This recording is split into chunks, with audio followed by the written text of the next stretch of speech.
सबसे पहला क्वेश्चन कि आपने जॉब भी की और आपने बिजनेस भी किया, तो आप क्या समझते हैं, बिजनेस जॉब से बेहतर है? अच्छा, मैं यहाँ पे एक बात करूँगा। एक तो ऑब्वियसली आपका होता है ना ट्रेंड सेट करना कि मैं बिजनेसमैन हूँ, फिर तो बेहतर है, लेकिन अदरवाइज प्रायोरिटीज़ चेंज होती हैं। अगर आप ज़िंदगी में सिर्फ सुकून चाहते हैं तो जॉब अच्छी है, ठीक है। अगर सिर्फ सुकून चाहते हैं। लेकिन अगर आप प्रेशर नहीं लेना चाहते। हाँ, देखिए प्रेशर जॉब में भी होता है, लेकिन वो प्रेशर नहीं होता। मैंने आपको एग्जांपल दी थी कोविड की। कोविड में बहुत से ऑब्वियसली, अच्छा जॉब का एक ही रिस्क होता है, निकाले जाना, और वो निकाले जाते हैं 1-2 महीने का, कहीं ना कहीं फिर लग जाती है। बिजनेस में आपके ना बहुत सालों की मेहनत होती है, उसमें तो ना आप निकाले जा सकते, वो ख़त्म हो जाता है। और बिजनेस हमेशा एक औलाद की तरह होता है जिसको आप पालते हो। बिल्कुल। मतलब 3 साल 5 साल, वो किसी दिन बीमार होता है, किसी दिन वो बहुत बीमार आईसीयू में जाता है, किसी दिन वो बहुत ही ज़्यादा अच्छे नंबर्स लेके आता है, किसी दिन वो टॉप करता है कहीं पे, और किसी दिन वो 18-20 साल का हो जाता है और आपको कहता है अब रेस्ट करो, अब मैं आपको कमा के देता हूँ। बिल्कुल ये औलाद की तरह होता है। लेकिन जॉब जो होती है वो होता है 9 to 5। हमें अभी भी, जैसे कि मैं अब इसी की एग्जांपल ले लूँ, मैं फजर के बाद सोता हूँ और जोहर के टाइम उठ के जोहर की नमाज़ के बाद अपना जो भी है रूटीन करता हूँ। आज जल्दी उठाऊँ, तो जॉब पे होता तो मैं कहता ये कहाँ फंस गए ये, लेकिन मैं I am agree with this, और मैं खुश हूँ कि मुझे ऐसी अपॉर्चुनिटीज़ मिलती है, मैं करता हूँ। हर बंदे का एक अपना पर्सपेक्टिव है। मैंने बहुत से ऐसे बिजनेसमैन लोग देखे हैं जिनके बच्चे कहते हैं हमें बिजनेस नहीं करना, हमें जॉब करना, और इसमें कुछ नहीं है। मैं हमेशा कहूँगा एक ही बाउंड्री है, हलाल और हराम की, इसके अलावा कोई बाउंड्री नहीं है। अगर आप जॉब करें, हाँ जॉब करें, जॉब बिल्कुल अच्छी चीज़ है, लेकिन उसमें आप अपने बच्चों को कुछ दे नहीं पाते। मतलब आपके पास जो भी आप करते हो, आप सपोज करो 40 ईयर्स आपने सर्विसेज दी हैं, आप वहीं पे छोड़ते हो और आ जाते हो। तो एक महावरतन कहा जाता है ना कि नौकरी घर चलाती है और कारोबार नस्लें चलाती है। तो ये ऐसे ही कहा गया। मैं ये नहीं कहती कि नौकरी गलत है, नौकरी में भी आप लाखों कमा रहे होते हो, आप फ्यूचर सेव कर लेते हो। क्योंकि ना मैं फिर करूँ, मैं थोड़ा सा इसलिए डर के भी बोलता हूँ कि एक मतलब मैं कामयाब तो नजर आ रहा हूँ, मेरे पीछे की स्ट्रगल या मेरे पीछे के जो मैंने चैलेंजेस हैं वो नहीं ना इस टाइम मैं आपको दिखा सकता, एक लफ्जों में तो नहीं ना वो बयान हो सकता। एक कामयाब एंटरप्रेन्योर के पीछे बहुत से चैलेंजेस होते हैं जो उसने फेस किए होते हैं। वो किसी का मुंह लाल देख के अपने मुंह पे चपेट नहीं मारनी चाहिए। अगर आप में अंदर ऑब्वियसली, मैं आपको किसी ने एक बड़ी इंडियन एक इन्फ्लुएंसर था, उसने एक बड़ी मजे की बात की थी। वो कहता है अगर आपको कोई मोटिवेट कर रहा है ना बिजनेस करो, तो आप बिजनेस के लिए बने ही नहीं हो। लोग आपको कहेंगे तू नहीं कर सकता और तुम कर लो, तो ये होती है मोटिवेशन। ये कौन सी मोटिवेशन है कि आप लोगों को कि तू कर सकता है, तू कर सकता है, ऐसे लोग नहीं कर सकते। हमें भी लोगों ने, जब मैंने रिज़ाइन किया था ना, मेरे बॉस ने कहा था कि इसको कुछ दिन का शौक है, वापस आएगा, तो अल्हम्दुलिल्लाह अब यहाँ बैठे हैं। बाद में फिर वो भी मान गया, और अल्लाह का शुक्र है उसी बॉस ने, जो कि मेरे बाप की तरह बहुत कुछ सिखाया, अपने बेटे को मेरे पास भेजा था जाके से काम सीख ले। ये मुझे भी नहीं पता था, और मैं इसमें फिर करूँ कोई क्रेडिट नहीं लेना चाहता। आपको जब 100 तरह के लोग मना कर रहे हैं कि बिजनेस नहीं करना, आपसे नहीं होगा, और आप फिर भी शुरू करते हो, तो आप मोटिवेटेड हो और आप फिर कर जाओगे। बिजनेस कोई रॉकेट साइंस नहीं है, बिजनेस खुद ही से सिखा देता है। मतलब आप समझ लें, आप एक सड़क से गुजर रहे हैं, बाइक पे जा रहे हैं, खड्डा आया, आपकी बाइक बहुत जोर से लगी और आप गिर गए हैं, अगली दफ़ा आप उस खड्डे से ज़रा साइड से गुजर ही जाएंगे। बिजनेस इसी चीज़ का नाम है। आप गिरोगे, अगली दफ़ा आपको पता होगा कि यहाँ पे मैं बहुत बुरा गिरा था, साइड से जाना। इससे ज़्यादा बिजनेस कुछ नहीं है। बाकी तवक्कल की बात है। अल्लाह पाक ने, आप अल्लाह पे तवक्कल रखो, लगे रहो, एक दिन आप कामयाब हो जाओ। अच्छा कसीम भाई, एजुकेशन बिजनेस पर्सन के लिए कितनी हेल्पफुल हो सकती है? अच्छा, यहाँ पे हाँ, ये बहुत अच्छा सवाल है। मैं आपको ना एक चीज़ यहाँ पे ऐड करना चाहूँ। जब मैं जॉब, मैंने ये क्वेश्चन इसलिए पूछा क्योंकि कुछ लोग हमारे जो विरासती कारोबार संभालने वाले होते हैं वो बिल्कुल भी एजुकेटेड नहीं होते, लेकिन बहुत बेहतरीन तरीके से कारोबार संभाल रहे होते हैं। लेकिन कुछ जो हमारी न्यू जनरेशन है वो उन्हें डिमोरलाइज कर रही होती है, वो कहती है कि नहीं, हम पढ़े लिखे, हम कारोबार को ज़्यादा बेहतर तरीके से कर सकते हैं। तो ये कितनी हेल्पफुल है? मैं आपके क्वेश्चन में एक और चीज़ ऐड करना चाहूँगा। आजकल इवन कुछ साल पहले तक मैं भी कहता था कि पढ़ाई का कोई फ़ायदा नहीं है, टाइम ही ज़ाया होता है।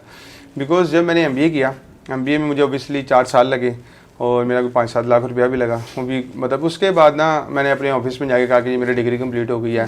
तो उन्होंने कहा हम क्या करें, तेरी डिग्री कंप्लीट हो गया। तो मैं कहा ये क्या, मेरे पैसे, मतलब मैंने इतने पागलों की तरह रातों को जागा है, ये इतना कुछ सीखा है, तो कोई क्रेडिट नहीं। लेकिन तब तो मैं भी मायूस हो गया, और मैंने भी आजकल की यंग जनरेशन की तरह कहना शुरू कर दिया पढ़ाई का तो कोई फ़ायदा ही नहीं है, ये तो टाइम वेस्ट है, इससे अच्छा मैं कुछ काम कर लेता। लेकिन उसके बाद जब मैं बिज़नेस में आया हूँ, बिज़नेस में आके ना अल्हम्दुलिल्लाह मैंने ये देखा है, अगर आज यहाँ बैठ रहा हूँ तो शायद मैं एसी से कोई एसी वाला बड़ा बिज़नेस बना लिया होता तो यहाँ ना बैठा होता, पहली बात नहीं बैठ भी सकता था, चले। लेकिन मैं आपको बताता हूँ, अब ना हमारे तीसरे पार्टनर हैं, वो एक जो है चार्टर्ड अकाउंटेंट है। मैं चार्टर्ड अकाउंटेंट नहीं हूँ, लेकिन मैं MBA फ्रॉम हैले कॉलेज बैंकिंग एंड फाइनेंस हूँ। तो वो जितनी मर्जी कॉम्प्लेक्स रिपोर्ट्स बना के ले आते हैं ना, मैं वो बना नहीं सकता, लेकिन समझ सारी सकता हूँ। मुझे मेरे बिज़नेस की सारी समझ आती है। और उसके बाद मुझे कुछ नहीं समझ आती तो मैं दुनिया जहान की जो रिपोर्ट्स निकाल के पढ़ लेता हूँ, मैं दुनिया जहान का जो डाटा है वो एनालाइज कर लेता हूँ, अपना डाटा बना लेता हूँ। ये मुझे मेरे एजुकेशन ने समझाया। तो अगर आपको यानी आप डिपेंडेंट तो नहीं ना, हाँ, मैं ये कहता हूँ। पर अच्छा, अब आपके सवाल पे आता हूँ। आप कहते हैं ना जिन्होंने विरासती काम बनाया है वो पढ़े लिखे नहीं है, वो उनके पास डिग्री नहीं है, वो हमसे ज्यादा पढ़े लिखे हैं। आपको एक बात बताऊँ, इतने अच्छे प्रैक्टिस परफेक्ट कर देती है। मैं आपको एक बात बताता हूँ, इसकी एक एग्जांपल देता हूँ। I am not a chartered accountant, but मैं एक बंदे से सीखा हुआ जिसने मुझे मतलब मेरे में मेहनत की हुई है, जिसमें बता रहा हूँ कि उन्होंने मुझे सिखाया हुआ है, हम चीज़ें सीखी हुई हैं जिसमें हम कॉस्टिंग कैसे करते हैं, बजटिंग कैसे करते हैं, उसके बाद हमने अपने एक्सपेंसेस को कैसे मैनेज करने हैं, एडवर्टाइजमेंट कितनी होनी चाहिए, कितनी कॉस्ट आनी चाहिए, ये सारी चीज़ें ना ऑब्वियसली ये बिज़नेस का नाम है। मैं ये कहता होता हूँ कि किसी को वेबसाइट बनानी आ गई या फेसबुक एड्स लाने आ गए, ये बिज़नेस नहीं है। 10,000 में दो तो आपको वेबसाइट बनी मिल जाती है, 20,000 रुपये किसी को दो तो वो आपकी एड्स रन करता है। असल बिज़नेस होता है मैनेजमेंट का। वो मुझे बताते होते हैं कि ये जो शालमी में बैठे लोग हैं ना, इनके दिमाग उस चार्टर्ड अकाउंटेंट से ज्यादा तेज हैं। उनको ये पता होता है कि मेरे 1 रुपया या 10 रुपए कहाँ से आएंगे और उसको मैंने अगले साल, वो जितनी देखिए पता क्या होता है, उनके पास डिग्री नहीं है, लेकिन उनकी जो एजुकेशन लेवल है ना, हम देखें आज एजुकेशन कहते हैं तालीम, उनके पास तालीम है, उनके पास उस तालीम की कोई स्पेसिफिक डिग्री नहीं है। अब इसी तरह मैं आपको एक बताऊंगा, कुछ अर्सा पहले ना वो मेरे एक और इसी तरह से पहले पॉडकास्ट दिया था, वो माशाल्लाह कुछ वायरल चला गया, कुछ लोगों ने देख लिया। तो एक भाई जो थे, ही वाज चार्टर्ड अकाउंटेंट, वो स्ट्रगल कर रहे थे अपनी कॉमर्स में। उन्होंने कहा मैं आपसे मिलना चाहता हूँ, वो मेरे ऑफिस आ गए। यकीन करें वो चार्टर्ड अकाउंटेंट था और मैं MBA। भाई को पता ही नहीं था बजटिंग कैसे करते हैं, भाई को कॉस्टिंग नहीं आती थी। मुझे उस दिन समझ आया कि पढ़ाई की डिग्री और होती है, एजुकेशन और होती है। मुझे किसी ने सिखाया, मैं फिर कह रहा हूँ मुझे भी किसी ने सिखाया और मैंने मेरी गलतियों से सीखा।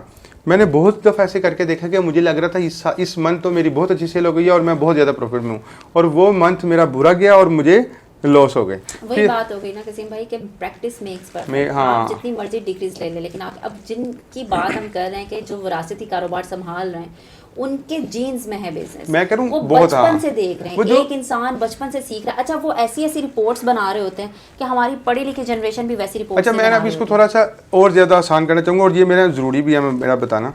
मैं एक कुछ यहाँ पे थोड़ा सा टॉपिक से हटके, लेकिन इस कंक्लूड यहीं पे करूँगा। कुछ टीचर, हम ना जब अपने स्कूल्स में होते हैं तो हमारे कुछ टीचर्स होते हैं, वो कहते हैं पढ़ लिख जो, नहीं तो तुम भी सब्जी बेच रहे होगे, तुम भी तंदूर लगा रहे होगे।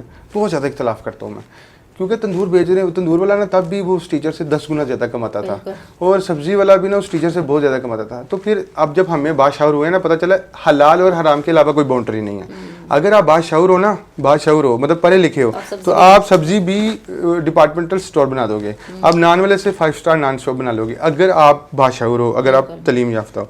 अच्छा, अब यहाँ पे मैं बात करता हूँ, आपका सॉरी क्वेश्चन क्या था बोला कि हमारे जो विरासती कारोबार हैं वो भी तो। मैं ये कहना चाहूँगा कि वो तो बहुत बड़े कारोबार हैं, ये जो शाह आलम वगैरह में बैठे हुए हैं।